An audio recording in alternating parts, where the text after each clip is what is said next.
नमस्कार दोस्तों, स्वागत है आपका एक और नई वीडियो में, जिसमें हम आपको डॉक्टर APJ अब्दुल कलाम, जो हमारी मिसाइल मैन के नाम से जाने जाने वाले मशहूर वैज्ञानिक हैं, इनके जीवन का संक्षिप्त परिचय, जीवन में क्या क्या घटित हुआ, आपको हम इस 11 मिनट के वीडियो में सुनाने जा रहे हैं। कृपया ध्यान से सुनना।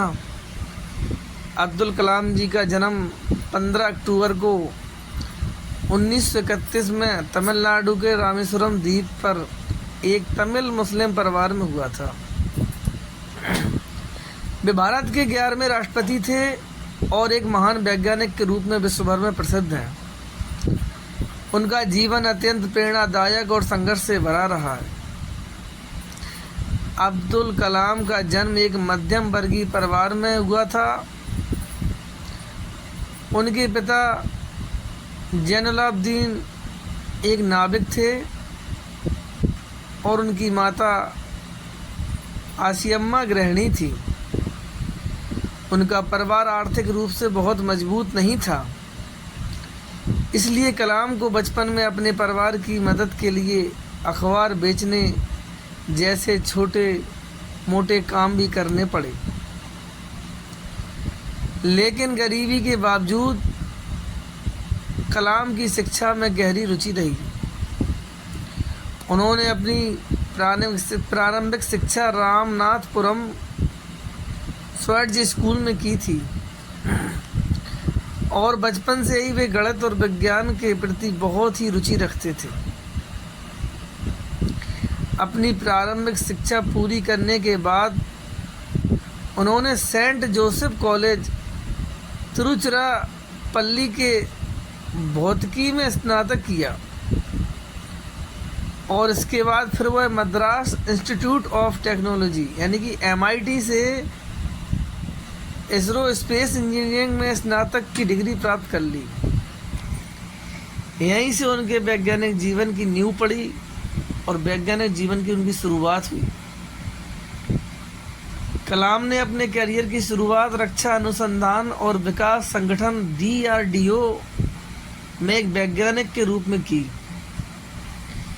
लेकिन बाद में वे भारतीय अंतरिक्ष अनुसंधान संगठन इसरो से जुड़ गए, जहां पर उन्होंने भारत के पहले उपग्रह प्रक्षेपण यान SLV-3 के परियोजना निर्देशन के रूप में कार्य किया।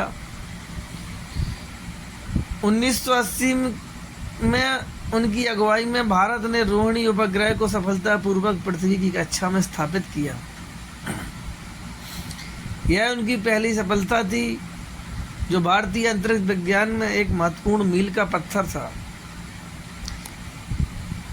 इससे देशवासियों में एक लहर जगी और उनके आत्मविश्वास में मनोबल में काफ़ी बढ़ोतरी हुई।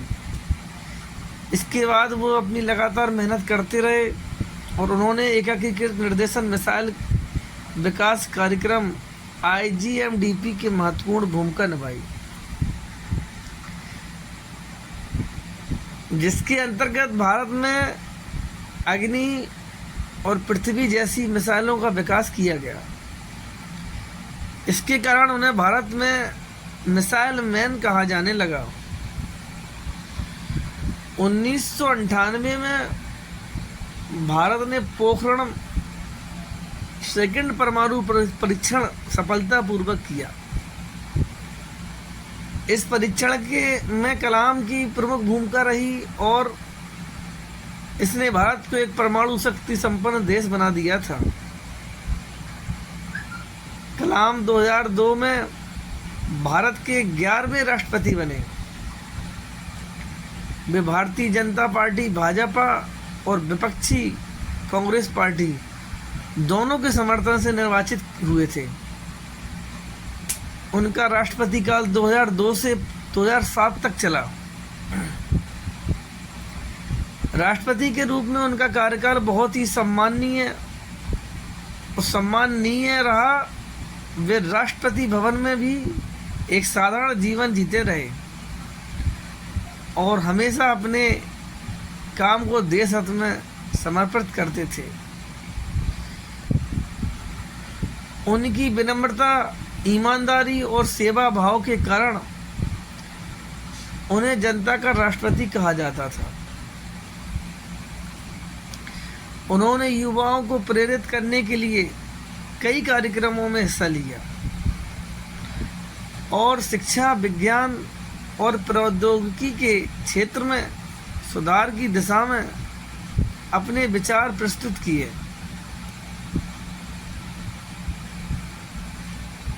कलाम का यह मानना था कि भारत की प्रगति का आधार शिक्षा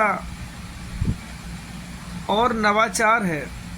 उन्होंने हमेशा युवाओं को प्रेरित किया और कहा कि सपने वो नहीं होते जो हम सोते वक्त देखते हैं, सपने वो होते हैं जो हमको सोने नहीं देते हैं। उनके विचार युवाओं को महान कार्य करने के लिए प्रेरित करते रहे थे और हमेशा करते रहेंगे।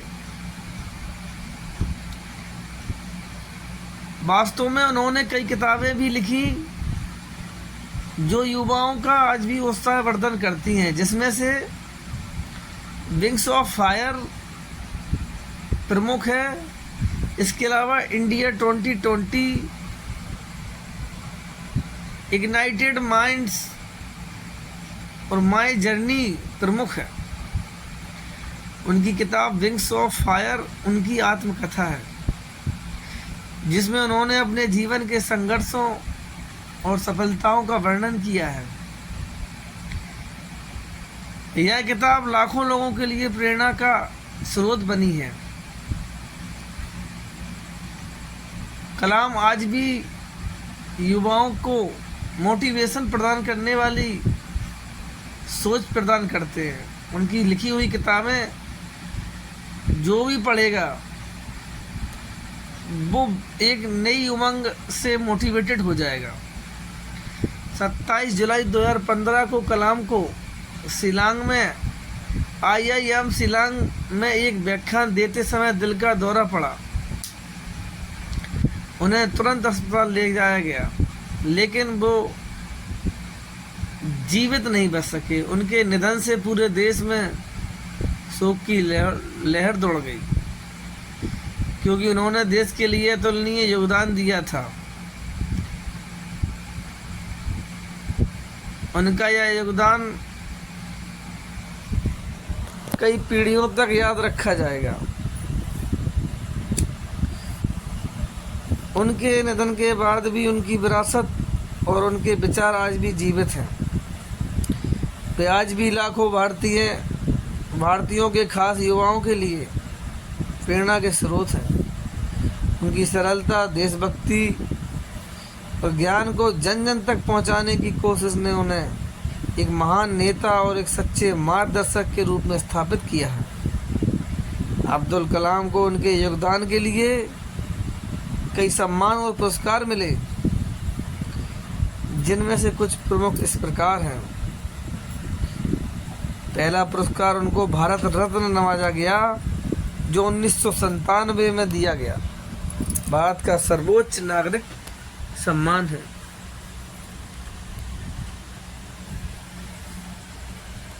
दूसरा पुरस्कार पद्म भूषण 1990 में देश का सबसे बड़ा पुरस्कार है जो किसी आम नागरिक को मिलता है। उसके बाद तीसरा पुरस्कार पद्म भूषण जो उनको 1981 में मिला था, वो तीसरा सबसे बड़ा नागरिक सम्मान है।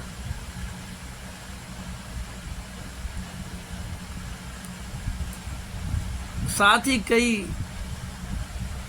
विश्वविद्यालयों ने उन्हें मानद डॉक्टरेट की उपाधि से सम्मानित किया।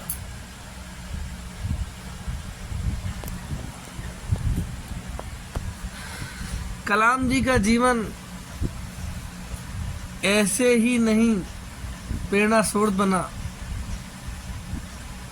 उनके जीवन का संघर्ष, समर्पण, सफलता एक अद्वितीय उदाहरण है। उनकी सफलता केवल वैज्ञानिक उपलब्धियों तक सीमित नहीं रही, बल्कि उन्होंने अपने विचारों और कार्यों से लाखों लोगों को प्रेरित किया। वे एक महान नेता, वैज्ञानिक, शिक्षाविद और मानवता के सच्चे सेवक थे। वो हमेशा आने वाली पीढ़ी के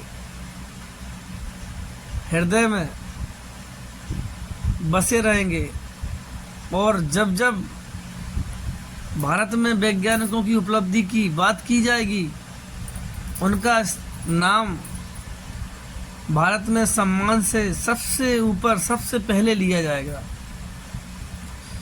क्योंकि भारत आज जो भी परमाणु हथियारों में अपनी उपलब्धि दिखाता है, उसमें उनका प्रमुख योगदान है। जय श्री राम मित्रों, ये कथा आप